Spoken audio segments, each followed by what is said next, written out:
Bonsoir à tous, bienvenue sur ma chaîne Oracle Info. Alors, il y a quelques mois, je vous avais présenté un top 5 des cartes Oracle Tarot les plus esthétiques de ma collection. Et aujourd'hui, je vous propose un top 10 des cartes Oracle Tarot préférées, voilà, ceux que je préfère. Tous les oracles ou tarots que vous verrez dans cette vidéo, vous pourrez les retrouver dans la rubrique présentation de ma collection cartes oracle tarot. Et voilà, vous pourrez découvrir davantage ces oracles si certaines vidéos vous intéressent, bien entendu. Alors, je commence avec la 10e position. J'ai choisi les chakras du cœur d'Isabelle Serf avec des illustrations de White Amanda. Alors c'est un très joli oracle basé sur l'émotionnel, sentimental. Les cartes sont douces, poétiques. Je l'aime beaucoup et donc c'est tout naturellement que je l'ai mis dans mon top 10 à la 10e position. En 9e position, les cartes Just Love de Paranahama Viswananda. J'ai toujours un peu de difficulté à prononcer son nom.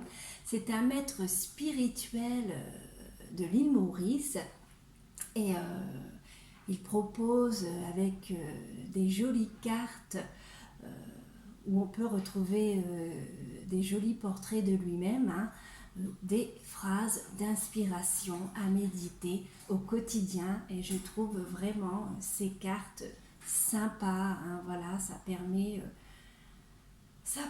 un petit peu de réfléchir à sa vie, à l'évolution de sa vie, voilà. Donc il est à la 9e place. En 8e position, j'ai choisi l'oracle des oiseaux de Karen Dutrèche, Éric Sablé. Je trouve l'idée tout à fait originale d'avoir fait un oracle avec l'ornithomancie. Moi, j'adore les oiseaux. Je les observe dans la nature, j'aime beaucoup les observer. J'ai d'ailleurs moi-même une perruche calopsite. Et vraiment, j'aime beaucoup cet oracle. En plus, les cartes sont très douces, très jolies. Et on peut s'enrichir personnellement, car des informations concernant ces jolis oiseaux nous sont proposées en plus du côté prédiction, oracle.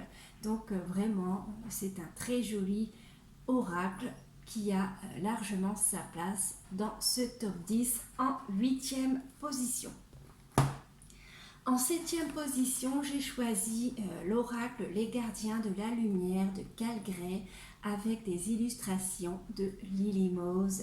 Alors un joli oracle avec des personnages, des guides, tout un tas d'anges, de gardiens de la lumière, excusez-moi. Et ils sont tout à fait splendides, d'une beauté inouïe. Moi, c'est ce qui m'a frappé dans cet oracle, c'est la beauté des personnages, très esthétique. Et vraiment, j'aime beaucoup cet oracle de développement personnel. Et voilà, j'avais envie de le mettre dans mon top 10 en 7e position. En 6e position, j'ai choisi les cartes de l'enfant intérieur d'Isha Lerner, Marc Lerner, avec des illustrations de Christopher Guilfwald. Alors c'est un tarot. En tant que novice apprentie cartomancienne, j'utilise énormément les oracles, beaucoup moins les tarots, tout simplement parce que le tarot est quand même assez complexe à appréhender. Surtout quand on est apprenti, quand on est novice. Alors je l'utilise en développement personnel, le tarot, car je trouve qu'en prédiction, je n'ai pas encore l'expérience nécessaire pour le faire. Alors ça viendra peut-être avec le temps. En plus, le tarot, quand on est novice, ça pourrait avoir tendance à en rebuter plus d'un hein, par sa complexité. Et ce tarot a le mérite d'avoir suscité mon intérêt. Voilà. Tout simplement parce que je trouve l'idée tout à fait originale d'avoir allié la modernité des contes de fées avec l'ancienneté du tarot traditionnel. Les illustrations sont magnifiques, vraiment. Et ça a le mérite d'avoir vraiment retenu mon attention et même donné l'envie d'étudier davantage le tarot à l'avenir. Hein. Voilà, un très joli tarot en 6e position. En 5e position, j'ai choisi l'oracle Le Manuscrit de Gérard Barbier. Tout simplement parce que j'adore les oracles minimalistes. Hein. Quand on est novice, je pense que ce genre d'oracle est tout à fait adapté. En plus, moi, personnellement, voilà, j'aime bien les oracles minimalistes, hein, même sans l'idée du fait d'être novice. Hein. J'adore les oracles minimalistes, tout simplement parce que moins il y en a sur une carte et plus je préfère. Hein. Au contraire, plus il y a de détails et plus ça va me rebuter entre guillemets, je vais trouver ça un petit peu handicapant entre guillemets. Alors ça tient peut-être du fait que je suis encore novice et que je manque d'expérience.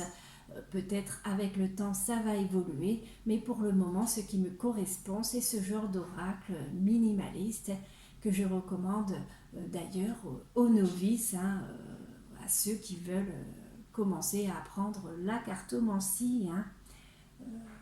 Évidemment, en évoluant avec le temps, l'expérience, eh bien peut-être que j'irai vers des oracles un petit peu plus évolués. Mais personnellement, je trouve qu'avec peu d'images, on peut faire aller son imagination autant qu'avec une image qui a beaucoup de détails. Hein, voilà. Donc, il a sa place en 5e position, ce petit manuscrit. En 4e position, j'ai choisi Les Anges de Lumière de Gianna Cooper. Alors j'adore ces cartes. C'était évident pour moi que ça devait être dans mon classement top 10. Tout simplement parce que les messages, les conseils de nos petits anges de lumière sont tout à fait magnifiques. Ça réchauffe le cœur. Quand on n'a pas le moral, eh bien ça redonne un petit peu le sourire, ça nous redonne la foi quand on n'a plus d'espoir en la vie. Et c'est vraiment de très très jolis messages de nos anges. Et il m'est particulièrement cher au cœur. En 3e position, j'ai choisi Mon Petit Béline. Hein, je l'appelle toujours comme ça, Mon Petit Béline. Alors, le petit Béline, il a l'air simple comme ça, mais il n'est pas si évident à interpréter. Hein. Voilà, il a ses subtilités. Moi, personnellement, il me donne parfois du fil à retordre. Hein. Mais bon, ça ne me déplaît pas, j'aime bien, hein, j'aime bien relever le défi. Donc, non, ne pas se fier aux apparences. Le petit Béline n'est pas si facile à appréhender comme oracle. En tout cas, je pense que beaucoup de gens le connaissent, hein, cet oracle Béline, qui à l'origine était l'oracle Edmond. Hein, voilà, Marcel Béline l'a découvert et remis au goût du jour, hein, d'où l'oracle Béline. Hein. En tout cas, il est célèbre, hein, il a sa notoriété. Qui ne connaît pas l'oracle Béline? Même, je pense que même les gens qui ne sont pas dans le milieu des arts divinatoires de la cartomancie ont déjà au moins entendu une fois dans leur vie l'oracle Béline. Voilà. D'ailleurs, il y a aussi le grand tarot Béline, si je ne me trompe pas. Alors, en 2e position, un oracle que j'ai découvert il n'y a pas si longtemps et que j'ai présenté dernièrement, c'est l'oracle Le Rayon d'Or de Sonia Meiley, une fabuleuse artiste qui a fait cet oracle, si je ne me trompe pas, pendant le confinement, hein, d'après ces créations d'artistes. Hein, et je suis tombée en amour quand je l'ai découvert. Et d'ailleurs, les gens qui me suivent l'ont remarqué, je l'utilise régulièrement au même titre que mes autres oracles chouchous. Tout simplement, je l'aime beaucoup. Je tiens à rajouter que Sonia Meiley est une artiste qui possède sa galerie et qui peint qui fait des merveilleuses créations. Hein. Vous pouvez découvrir ces jolis tableaux tout à fait voilà, magiques, hein, artistiques. Je pense que les gens sensibles à l'art ne peuvent pas être indifférents à ce qu'elle propose en tant qu'artiste. D'ailleurs, vous pouvez voir ce qu'elle fait sur sa page Facebook professionnelle, hein, au nom de Sonia M, hein, et également voir ce qu'elle fait sur sa chaîne YouTube et vous abonner si vous le souhaitez, toujours au nom de Sonia M, si je ne me trompe pas. Voilà pour cette deuxième place largement méritée. En première place, eh bien encore un oracle de Gérard Barbier, c'est mon petit oracle G. Voilà, l'oracle G, un oracle simple, coloré, idéal pour moi qui suis novice, apprentie en cartomancie, hein, et amatrice, hein, je le dis. Ah, je suis qu'une amatrice, je ne suis pas professionnelle et vraiment j'adore cet oracle. Il fait partie de mon quotidien pour mes tirages personnels autant que pour mes tirages sur ma chaîne YouTube et voilà, je l'adore. Voilà pour ce top 10 de mes cartes oracle tarot préférées. N'hésitez pas, si vous avez eu un coup de cœur pour l'un d'entre eux, à aller voir mes vidéos de présentation, hein, et n'hésitez pas à me laisser vos commentaires, vos likes, ça fait toujours plaisir. À vous abonner, ça permet de faire évoluer ensemble ma chaîne. D'ailleurs, je remercie toutes les personnes qui se sont abonnés dernièrement et même l'ensemble des personnes qui se sont abonnées. Jamais j'aurais pensé avoir autant de soutien, très sincèrement. Et vraiment, je vous dis mille merci et prenez soin de vous. Hein, ça, c'est très important. Prenez soin de vous, gardez la pêche, le moral et je vous dis à bientôt pour une prochaine vidéo. Bye bye!